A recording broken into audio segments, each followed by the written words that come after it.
I just remember when Katron Allen scored, um, my youngest son, he's 5 years old, so he's kind of like, starting to get into football and that sort of thing. And I'm going nuts.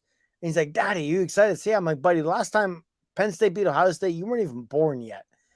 And he's like, oh, Daddy, it's been a long time. And I'm just like, it really has been. And just there was a 6-play sequence after that just completely buried Penn State, and still goes to show how close yet how far away Penn State is in terms of talent with Ohio State. And I know we'll get into this, but before people get on the coaching staff, like I thought this was a great game by James Franklin. Mike Yurcich and Man Diaz both had terrific game plans. In the end, you turn the ball over 4 times against maybe the most talented team in the country, and don't force a turnover along the way, you're probably going to lose. And that's what we saw today. So it's the story of the last, half decade plus for Penn State against Ohio State. Penn State is so damn close, yet it feels like so far away from taking down the Buckeyes, making that climb and getting to that next level, not just in season, but as a program as a whole. Indeed. And apologies for the technical difficulties, folks. We're now live. Once again, started the introductions. I'm Tim Maiden. That's Marty Leap from BlackSheepDiaries.com. Your home for Penn State football and other Penn State sports coverage year-round. Twitter handles are there, as you can see at the bottom, in case you're interested in following those accounts.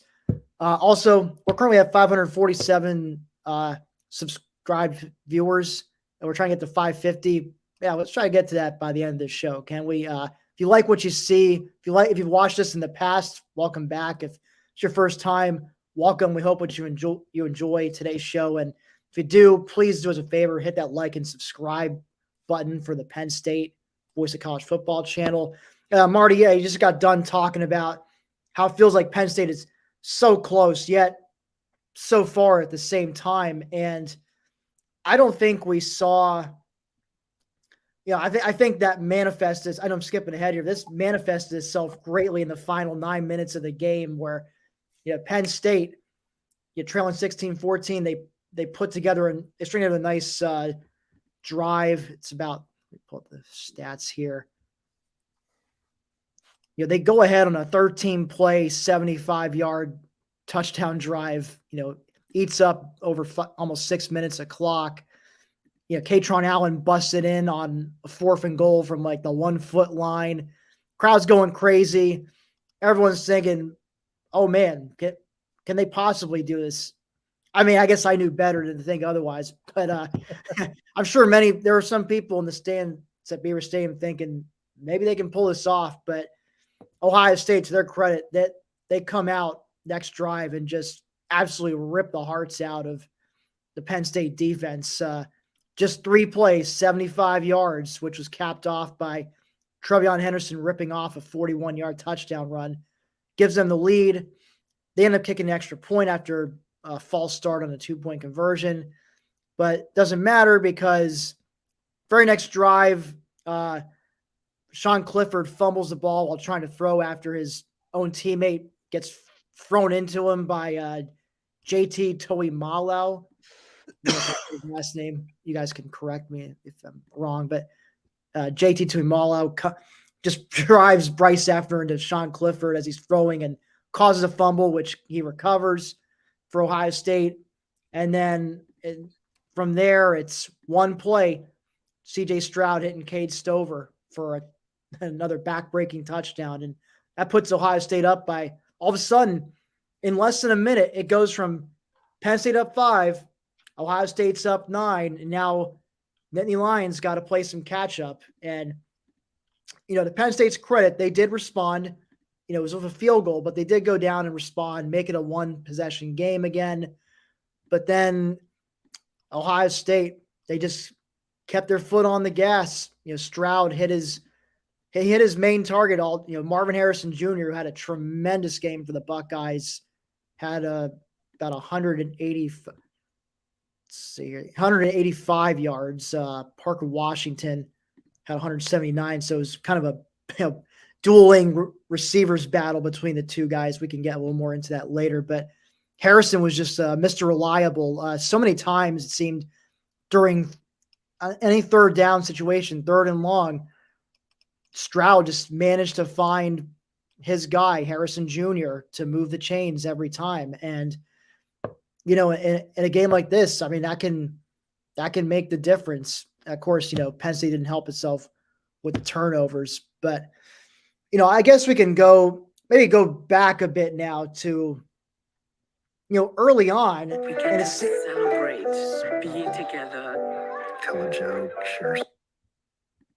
Early on, it looked like Penn State obviously dug themselves a bit of an early hole going down 10-zip. Didn't have a good first quarter, at least not offensively. Sean Clifford of a couple interceptions. One of them, it's hard to. The first one, you can't really blame on too much. Toby Mallow, or I think it's Toby Mallow, Zach Harrison. One of them just got their hands up and made a nice deflection, which led to an interception. But then the second one was just, that was just all on Cliff. He stared down Katron Allen for too long, and the Ohio State defender just telegraphed that thing the whole way for the pick. And that one unfortunately led to a touchdown. The first interception didn't lead to anything, thankfully, but it could have been an even bigger hole they would have dug themselves.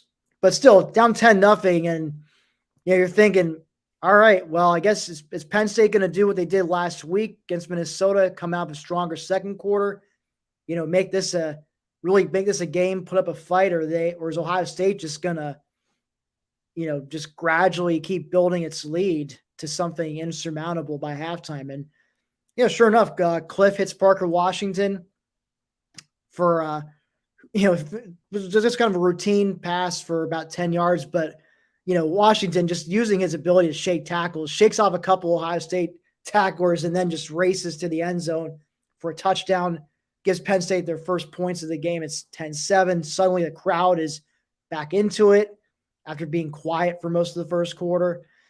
And then later on that second quarter, Cliff finds Keandre Lambert-Smith, who had missed the last couple games due to an injury, and nice little comeback game for him, catching that touchdown pass that put him up 14-10. And Ohio State does respond, but they end up having to settle for a field goal. And late in the first half, they were driving, Ohio State, and they got all the way down inside the 10-yard line, and like 6 seconds left, and you're thinking, football team, we are annoying.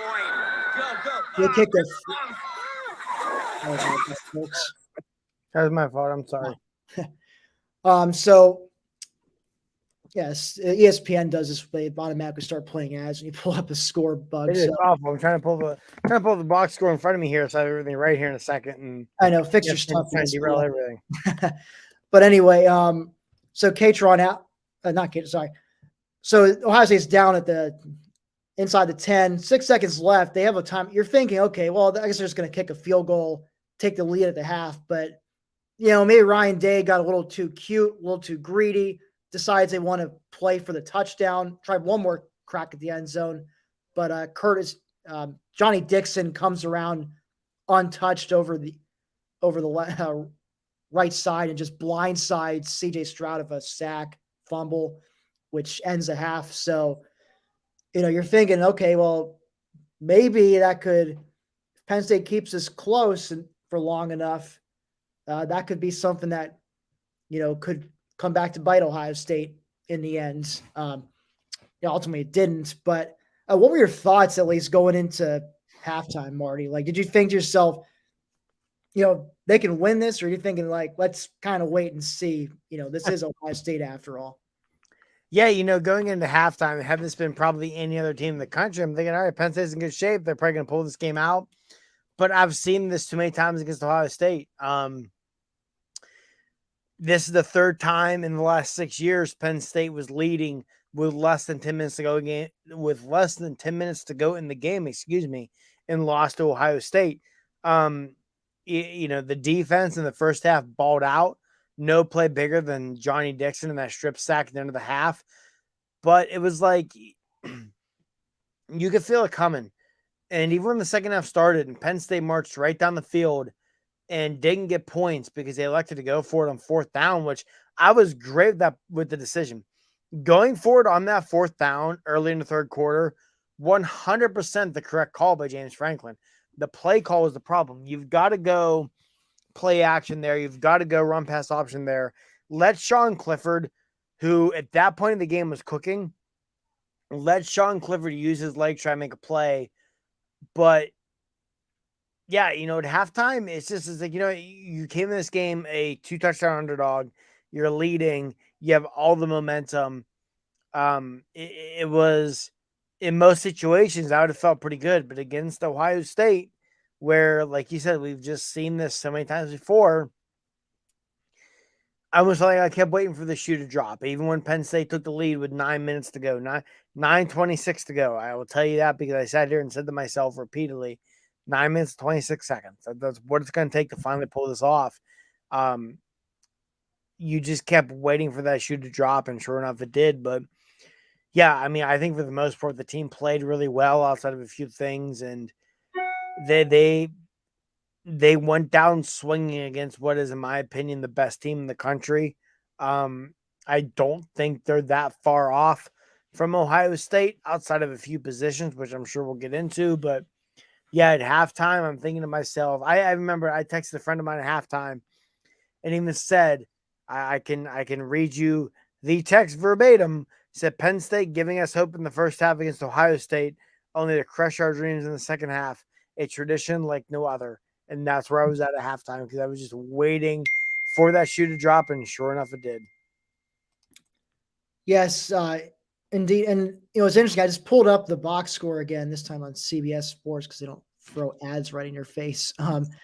But you look at the total yardage. I mean, this was an even game on the stat sheet. I'm looking at pass yards. Ohio State had 354. Penn State had 371.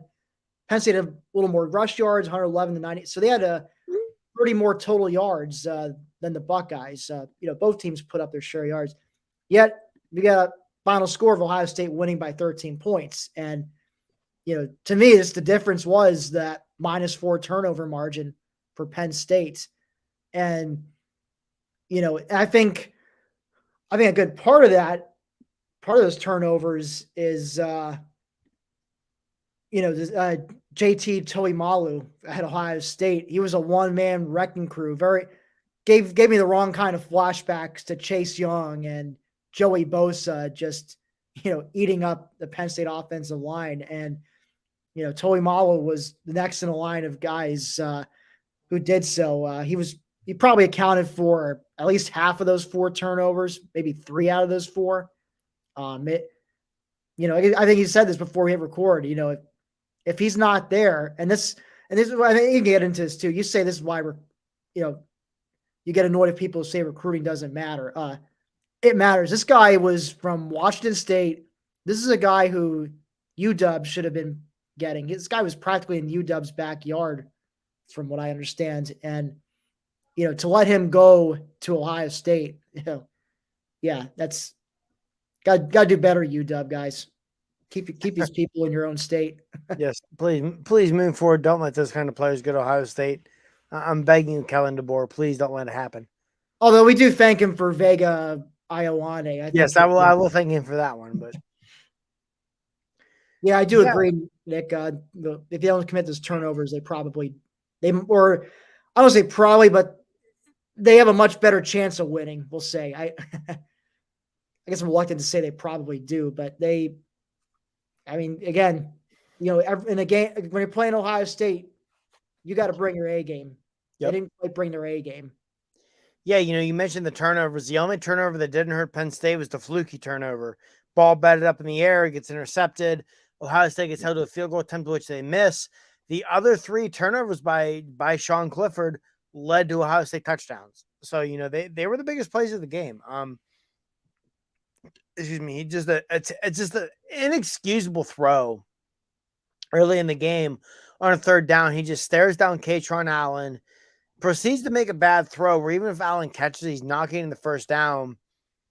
Does not see a wide open Mitchell Tinsley or Brenton Strange for the first down of the play, gets picked off, leads to Ohio State's first touchdown.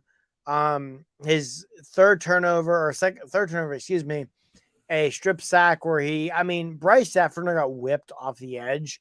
Yes, but Sean Clifford did not do enough to protect the ball.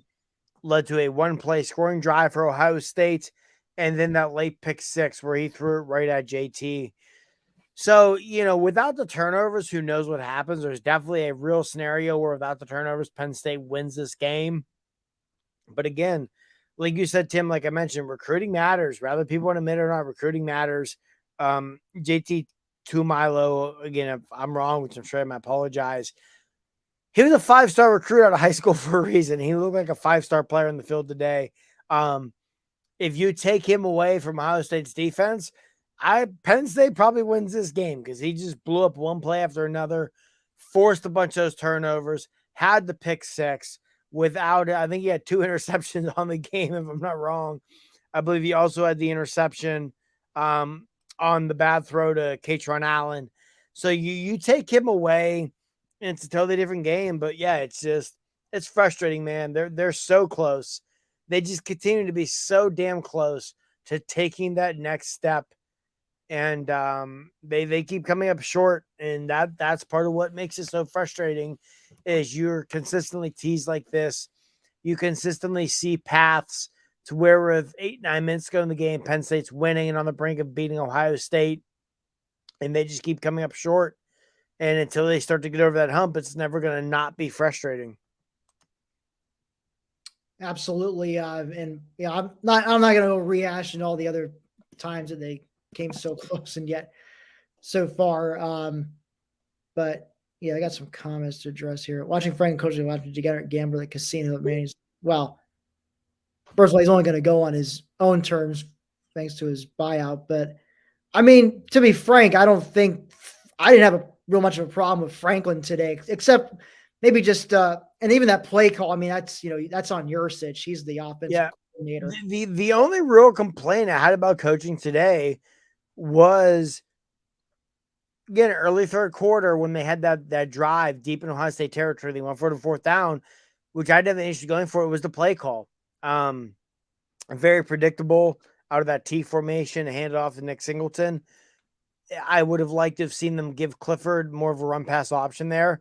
So the only real issue I have with coaching wasn't even the decision. It was the play call itself. So yeah, and ultimately, even with a bad play call, if the players execute, it still works. So I have no issues whatsoever with the way the coaches handled today. I thought outside of that 4th and 2 call, which you don't want to try to play smash ball there. Just play action. Or I like what there were a couple instances when it was a very short yardage situation. They would line up like in that bunch formation they do, but then in the last second they would spread out in like a trips formation to the sideline. And I like that a lot. There was it wound up not mattering because Penn State still got the first down, but I think it was late in the second quarter, remember correctly, where they came out and they audibled to that spread formation, and the snap got off, and right as the ball was snapped, the refs were blowing the whistle because Ohio State called a timeout, and had Ohio State not called a timeout, Sean Clifford runs for a first down easily, maybe more.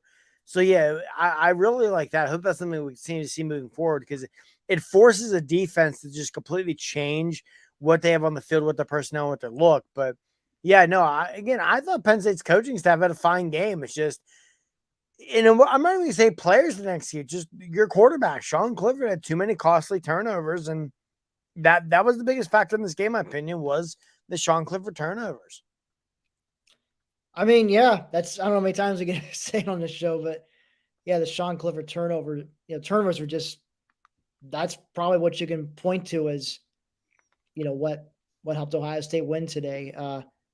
Antoine also says Penn State's run the ball more so on Clifford throw all the time. Penn State should have won. Well, they did run Katron Allen had 12 carries, Nick Singleton 14 carries. Cliff carried it a few times. And so, obviously, they ran the ball. I don't know how much more you want them to run it. You got to be balanced against these teams. Like, you can't be one dimensional. Yeah, and to me, what was weird about the running game was they would find a ton of success on first down. Like, it seemed like they were just repeatedly getting 5, 6, 7 yards the first time running the ball. And then the running game would almost like stall out. And like Sean Clifford, yes, he had the 4 turnovers. He still threw almost 400 yards today. It's not like the passing game wasn't working. The passing game was there. I mean, tip of the cap to Parker Washington. Like, Parker Washington probably made a lot of money today with the way he performed against Ohio State. It's kind of crappy for Penn State fans, especially to lose the game, because today's game might be the reason Parker Washington is going to go pro instead of coming back for his senior season. There's a real shot Parker Washington made. There's a real shot Parker Washington made a lot of money today. But yeah, it wasn't the issue. It was just they'd run the ball really well on first down, and then it would seem that things would kind of stalemate from there. But yeah, I don't know. This is a game where if you don't have 4 turnovers, you probably win. So yeah, it's frustrating. Indeed. You're Mike Ford incoming with the "Can you have the real hour needs to start" convo now? Yeah, I mean, I think Marty and I would both love to.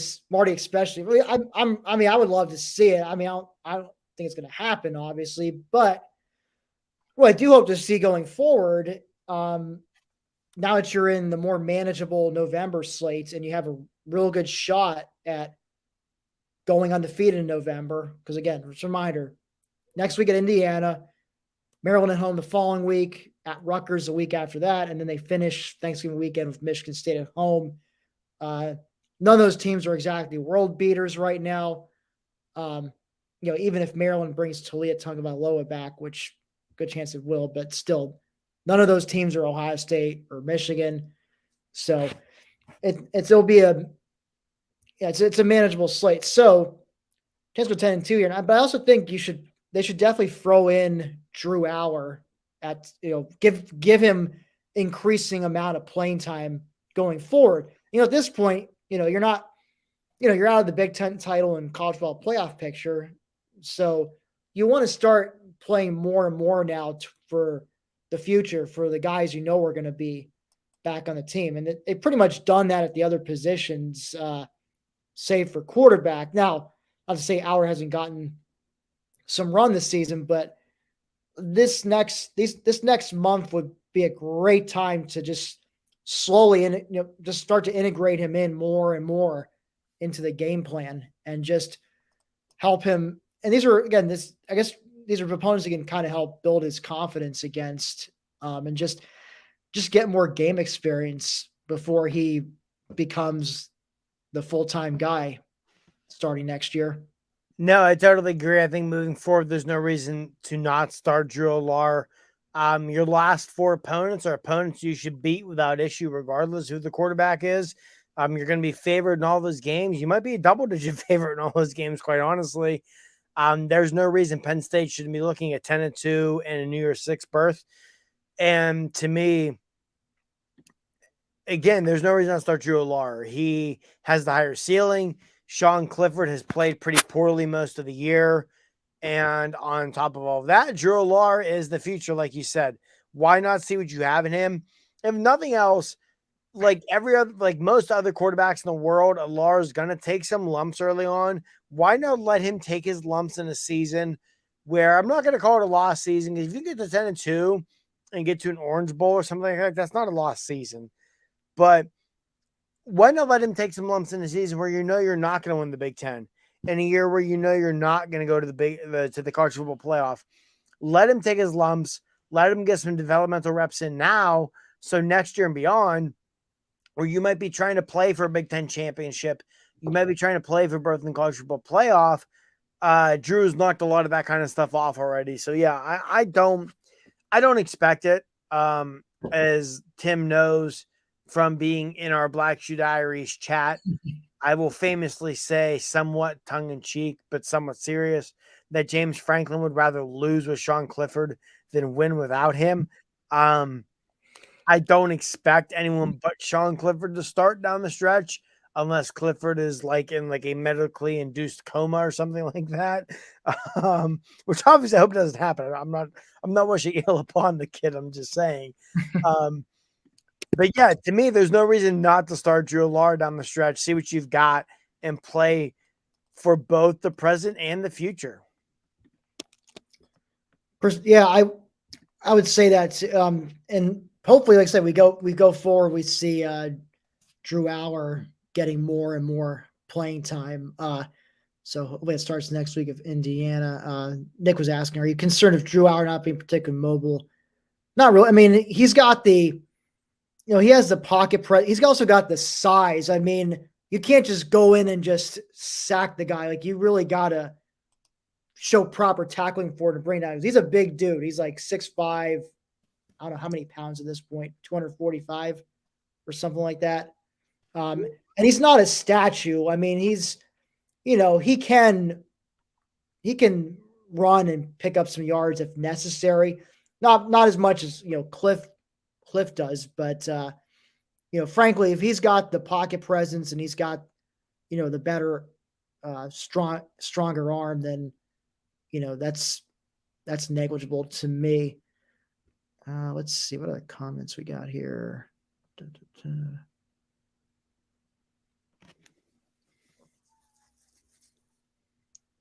Sean Curtis, the only guy that gave you blank name. Thinks Sean's the only guy that gave you a chance at quarterback today. You need athletic quarterbacks, so the line was getting destroyed. I mean, I don't know if they were getting destroyed. I don't think the line was getting destroyed. I mean, for Christ's sake, the interception he threw where he stared down Katron Allen, the offensive line gave him a beautiful pocket all damn day. That's what made that much more frustrating. Like, if that's a play where the offensive line gets blown up and he's got to try and dump it to his check down guy, you can live with that a lot more than when he has all day to throw and doesn't see the two wide open receivers downfield. I thought Penn State's offensive line played a pretty good game. You're going against a very good Ohio State defensive line. You ran the ball pretty well, especially on first down. You gave Clifford plenty of time to throw the ball. Yeah, I thought Penn State's offensive line was the least of their issues today.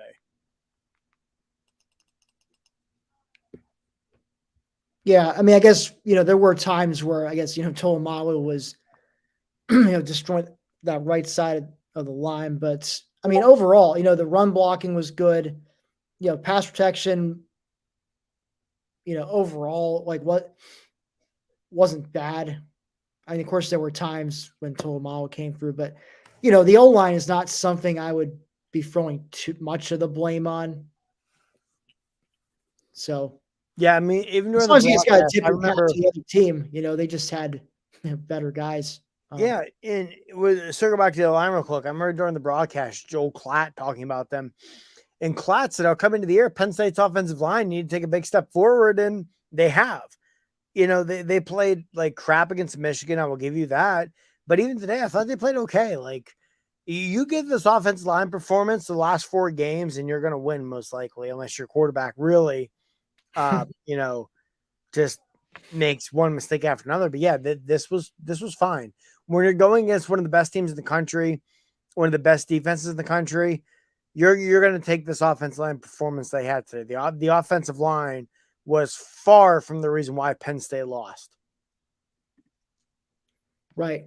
And we've been talking a lot about the offense. So just switching over to the defense a little. Marty, what were your impressions overall the defense? I know going into this, we're talking about strength on strength. You have obviously Ohio State's receivers going up against Joey Porter Jr., Kalen King, Johnny Dix, that Penn State secondary.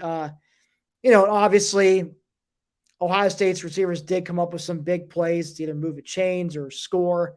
So, hats off to them. But I mean, overall, it's hard. I mean, I got to say, the secondary probably played as good of a game as you would hope. Maybe we would like to have seen him get a turnover or two, but I mean, otherwise it's hard for me to complain how they did, considering Ohio State probably has the best passing attack in the country, in my humble opinion. Yeah, I'm with you. I thought the secondary played extremely well. I mean, even if you look at some of the big pass plays Ohio State made on Ohio State's first possession, on that third down long conversion of Marvin Harrison. Just really good play by Harrison and get some separation from Kalen King. There was nothing King could have done more. There was a deep pass that really was kind of the backbreaker in the game. It was after Penn State kicked the field goal to make a 30-24 with like 5 minutes ago or whatever it was on a third and long. Stroud hit and Bouquet down to like the 4-yard line where he literally had Johnny Dixon's arm like draped over his shoulder as he caught the ball. And just, you tip your cap sometimes. I thought the secondary played great. Like you said, would you like to see a turnover? Yeah, but Stroud played really well for the most part. Really, the only play that could have ended in a turnover was Zakee Wheatley dropped an interception late in the first half, but that drive was the drive that resulted in the Johnny Dixon strip sack. So ultimately, Penn State's defense got to stop anyway. Yeah, I thought the secondary played really well. I didn't like the one pass interference call against Joey Porter Jr. To me, that was kind of a let the players decide to play kind of play. But ultimately, I thought the secondary played really well against a really damn good receiver group.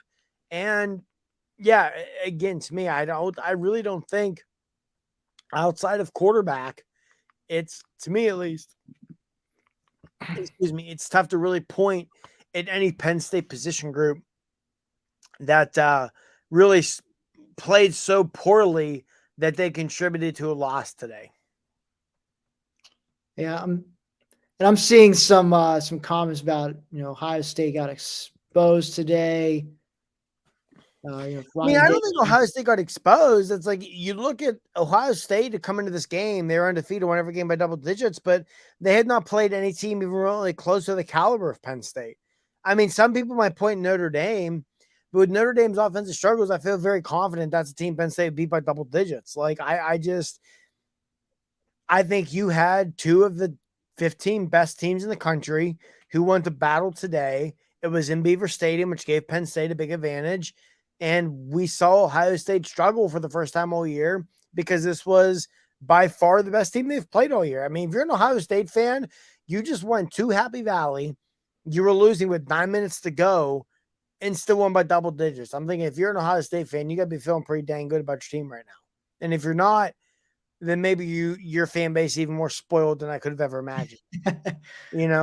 Although I will say, Marty, and some Michigan fans are and I thought this too, actually, while I was watching the game, but with the success Penn State had at running the ball, I was going to say, man, like Michigan could feast on the ground against these guys if, with the way they're able to pound the rock with Blake Corum and Donovan Edwards. Now, granted, that game is in Columbus, so different vibe, but, Michigan fans, saying that there were some ways that OC got exposed. I can see where they're coming from.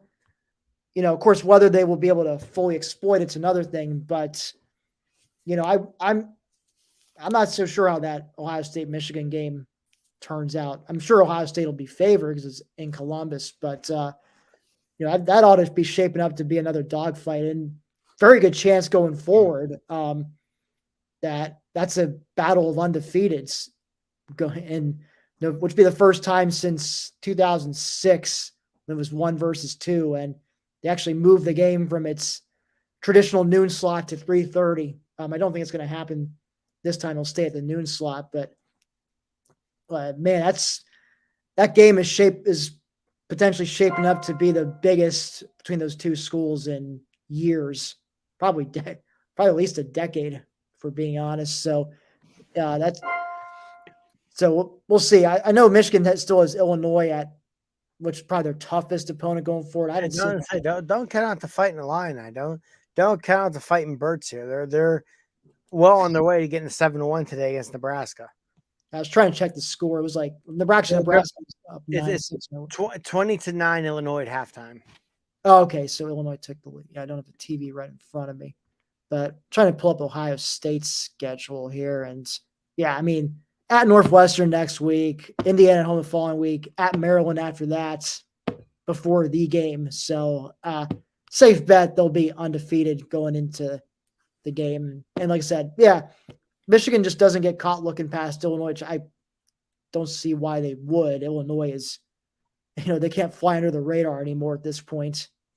So, but that's gonna, otherwise it's looking like an 11, 2-11-0 teams squaring off against each other. So that should be a very interesting one to watch. But focusing back, Penn State going forward in November. I know we talked about this earlier.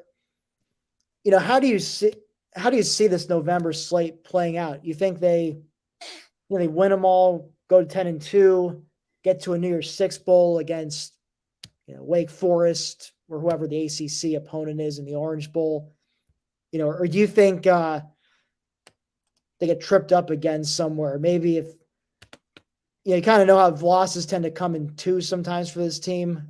Maybe they're a little hungover at Indiana next week, or I don't know, maybe Maryland plays a game of the year against them 2 weeks from now, or Sparty just Sparties on them. Yeah, I on paper, there's no reason this team shouldn't go 10-2. You look at the remaining games; they're going to be favored in all 4 of them. Might be double-digit favorites in all 4 of them, especially depending on the health of Talia Tagovailoa. But yeah, I don't know. Like on one hand, my mind says they're better than all these teams. Are going to go 10-2. You're going to get the Orange Bowl or the Cotton Bowl in a very winnable matchup, and be looking at 11-2, the New Year's Six Bowl win, which would be great after the last 2 years. On the other hand, I'm like, you know what? I've watched this team enough the last few years to know they will somehow, some way find a way to lose one of these games. They have no business losing. But no, I think the safe bet is on Penn State to go to 10-2. Right now it's very safe to take that Michigan game and just throw that thing out the window, because the way they played against Michigan was so much different than the way they've played the rest of the season, today included. Again, take away a couple turnovers, a couple bad bounces, and they very easily could have beaten Ohio State today. Like, this is a really damn good football team they have at Penn State. So, yeah, like I said, I think they'll probably get to 10-2 just because they're better than everyone else they have left. But at the same time, as a Penn State fan who has been there, done that too many times, I am already mentally prepared for them to go to Bloomington next week and find a way to lose, or find a way to lose to just a god-awful Michigan State team at the end of the year. Because you know what? We're Penn State, and that's what we do, baby. But no, there's no reason this team shouldn't finish 10-2. And it's something I've said before. If you're Penn State and you're 10-2, you're going to make the New Year's Six, because that big of a brand, New Year's Six Bowls are going to want you there, because they're going to draw TV ratings. They're going to draw people in the stands, and that's what's going to matter. Michigan man Jason predicted Penn State going 10-2 before the season. Michigan man Jason, I'd say you have more faith in Penn State than any of us at Black Shoe Diaries did. I remember our preseason record prediction roundtable was it was mostly 8-4, 9-3. So, yeah, I mean, props to you. I think your prediction's looking pretty darn good right about now. I'm already had to step away for a second, so I'm just going to continue on here. But, yeah, I would say if I'm a betting man, I would bet on Penn State winning out the remainder of the year. Indiana, that's normally a game, and it still could be a bit of a nail biter, because Indiana always gives Penn State a hard time in Bloomington, no matter how good or bad they tend to be. So I'd still expect maybe a slow start next week. It's a close game for like 2.5, 3 quarters, but I think Penn State ultimately pulls away in that one. And for some reason, I've said on other shows, but I'm not as concerned with this Indiana team as I've played them in Bloomington as I've been in years past. They just don't quite seem like the teams that they were fielding 2-3 years ago right now. Of course, this is college football, folks, and there's a reason why we have stuff like the Sickos Committee and on Twitter and, why you get crazy upset games that happen all the time. So, you never know. So, but that being said, I bet on them beating Indiana. Maryland at home, to me, 2 weeks from now, that's the toughest remaining game, in my humble opinion. Assuming if Talia Tagovailoa is back, healthy, 100%, he's got some good receivers there, so they'll provide a challenge to that secondary. And Roman Hemby's a good running back, all capable of doing some damage. So the defense will have to be all hands on deck there against them. Although I will say Maryland's defense probably easier to score on compared to Ohio State. And then you got Rutgers the following week, which, look, I mean, Schiano's definitely got those guys scrapping. He's definitely improved the recruiting, but the talent disparity is still just night and day between those two teams. It's just a game where I see Penn State sleepwalk into like a 2-touchdown win.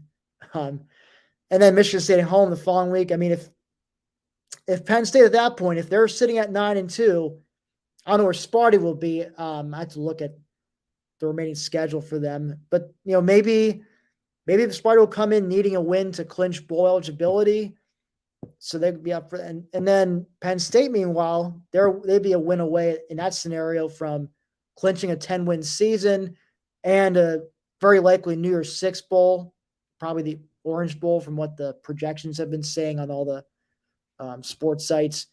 So I think with that on the table for Penn State, they should feel motivated enough to go out and just, beat Sparty. And, of course, also, I'm sure they had a bitter taste in their mouth from last year, which, frankly, they should have beaten Sparty last year if they had just stuck to throwing the ball instead of trying to force the ground game, which they now have, of course. But I don't want to dwell too much on the past. But I'm betting, man, I think Penn State goes 10-2. The road to getting there may not be pretty at times, of course. Never is, but I think we'll end up seeing the Nittany Lions in the Orange Bowl against maybe Wake Forest or what some other ACC opponents. But that's me. I'm just scrolling through some comments here. Got a whole bunch coming in.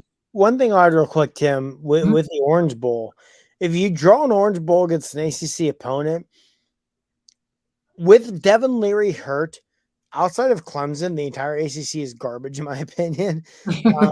Jimmy, like North Carolina has a really good offense, but North Carolina's defense is atrocious. They're not going to stop Penn State's offense enough, and you're probably looking like, say, maybe a Wake Forest, maybe North Carolina, whoever it might be, just give me it. Cause I think ultimately, if you finish the season 11-2 with a win in the Orange Bowl, that's all anybody's can remember. They're not going to remember that your Orange Bowl win came against a bad ACC team. Look at 2019. When people remember that season, they remember Penn State going 11-2 and winning the Cotton Bowl. How many people are going to sit there and tell you or remember they won the Cotton Bowl against Memphis? They're probably not. Oh, you won 11-2? You won the Cotton Bowl? That's a really good season. And that's how this season be remembered. And I realize ultimately, if you're a Penn State fan, we're in this boat.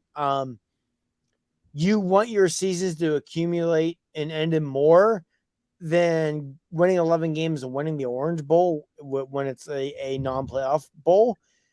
But when you're coming off of a 2-year stretch where you went 11-11, if you can finish that at 11-2 with an Orange Bowl victory or a Cotton Bowl victory, no matter what anybody says, that is an absolute total and complete success for Penn State. And I think that's something that needs to be kept in mind also. People within this program will be the first to tell you that 2023 was supposed to be the year where things could start to get really fun again. So if you can lead up to that year with 10 or 11 wins, including a New Year's Six Bowl win, that is undeniably a roaring success for Penn State. Oh, no doubt. I mean, like I said, Wake would be a very respectable opponent to get in a bowl game. And you beat them, finish 11-2. I mean, well, first of all, just finishing a season with 10 wins. I mean, forget whether they win the bowl game. To just finish the season at 10-2 after last year's collapse, and then of course the year before that, where they had the worst start in program history, finished strong. But you couple that the last 2 years, what a roller coaster ride it's been. Now here you are, you're sitting at 6-2, which was probably that was like our optimistic scenario when we did our preseason prediction show. But now you're sitting here, you've got a chance to run the table here in November and now finish with 10 wins. So, to me, just doing that, I mean, I'd be pretty darn happy with that kind of a finish. We do have I did start a comment here, which I really liked, from Sarah. Says Penn State recruits to beat Ohio State, so they were a better matchup in this game. Could not agree more, Sarah. Yeah, totally agree. Spot Franklin on. is fixated on toppling Ohio State, and that's how he recruits. Like obviously, Michigan, Harbaugh recruits a little differently to his style, and to his credit, seems to have the guys in place now to run his man ball type of system. So, and last year it worked pretty darn well, and maybe this could work again this year. I mean, it definitely worked on Penn State. So, yeah, I mean, that's the thing. Like the way they recruit obviously is not maybe built to take on power run teams so much, and that's also why Illinois gave them problems last year with pounding the rock, even if they weren't as talented. Any team that's built to do a power run game can give teams like Penn State or Ohio State some problems because of the way those teams end up recruiting. No, I completely agree. I mean, obviously James Franklin and his staff, this is the kind of thing they're never going to come out and say. But when you're at Penn State, you build your program around being able to beat Ohio State.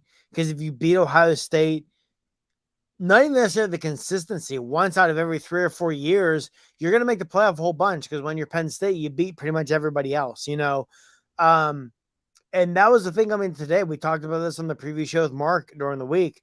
Penn State's secondary is really damn good. And I thought the secondary played really well today. Kalen King is a guy who, he can't go pro till after next season, but he probably made some money today, because whenever NFL scouts throw this film on against this receiver crew when he's gearing for the draft next spring, they're going to be impressed.